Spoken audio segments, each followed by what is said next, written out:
Israel पर जैसे ही Iran के ताबड़तोड़ मिसाइल और ड्रोन हमले रुके, वैसे ही दूसरी तरफ फिलिस्तीन के गजा से हमास ने इजराइल पर अपने हमले शुरू कर दिए। और इस बार तो फिलिस्तीनी ग्रुप हमास ने इजरायली फौज पर इतना जबरदस्त हमला किया कि इजरायली फौज के चीथड़े उड़ गए।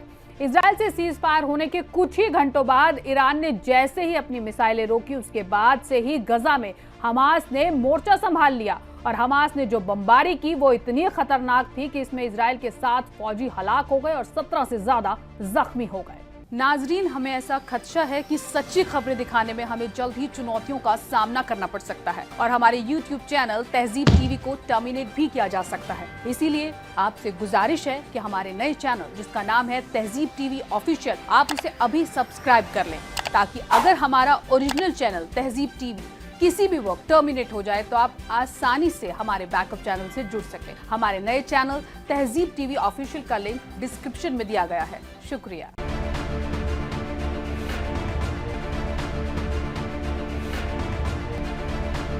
ईरान और उसके हिमायतियों से इजराइल ने पंगा लेकर जो गलती की है, इसका वो भारी खामियाजा भुगत रहा है। ईरान समेत तमाम इजरायली मुखालिफ ताकतों ने ठान लिया है कि अब इजराइल पर हर मोर्चे से ताबड़तोड़ हमले जारी ही रहेंगे। अभी तक तो ईरान से इजराइल दहल रहा था, अब ईरान से सीज फायर होने के कुछ घंटों बाद फिलिस्तीनी सरजमी से इजराइल पर ताबड़तोड़ हमले शुरू हो गए हैं। इस कड़ी में ईरान हिमायती फिलिस्तीनी ग्रुप हमास ने गजा में इजराइल पर अब तक का सबसे खतरनाक हमला कर इजरायली मिलिट्री के बुरी तरह से होश उड़ा दिए हैं। न्यूज वेबसाइट अल मयादीन के मुताबिक इजरायली मीडिया ने बताया कि साउथ गजा पट्टी के खान यूनिस में फिलिस्तीनी लड़ाकों के जरिए एक खतरनाक हमले में 7 इजरायली फौजी मारे गए और तकरीबन 17 दीगर जख्मी हो गए, जिनमें से कुछ की हालत संजीदा है। हमास के जरिए इस खतरनाक हमले की तस्दीक खुद इजरायली हुकूमत ने की। मालूमात के मुताबिक इजरायली जरायों ने बताया कि हलाकतों में अलग अलग ब्रिगेड और डिवीजन लेवल स्ट्रक्चर्स की 2 फौजी यूनिट शामिल थी।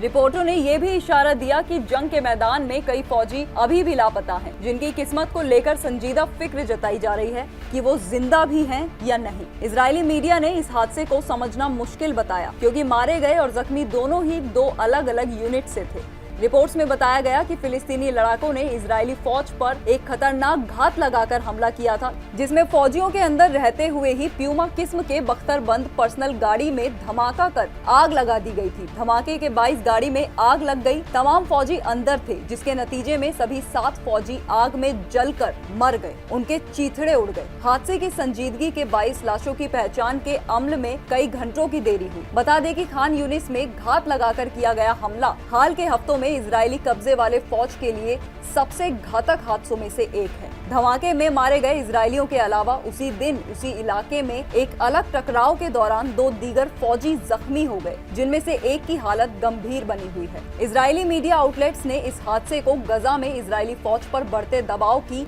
एक साफ निशानी बताया है। मतलब ये है कि ये घात हमला गजा में फिलिस्तीनी रेजिडेंट्स की कुव्वतों को उजागर करता है। ईरान के जरिए बुरी तरह हारने के बाद अब देखना है कि इजरायली पीएम हमास के आगे कितने दिनों में घुटने टेकता है, क्योंकि ईरान के बाद अब गजा में सीज फायर के लिए बातचीत पर जोर दिया जाएगा।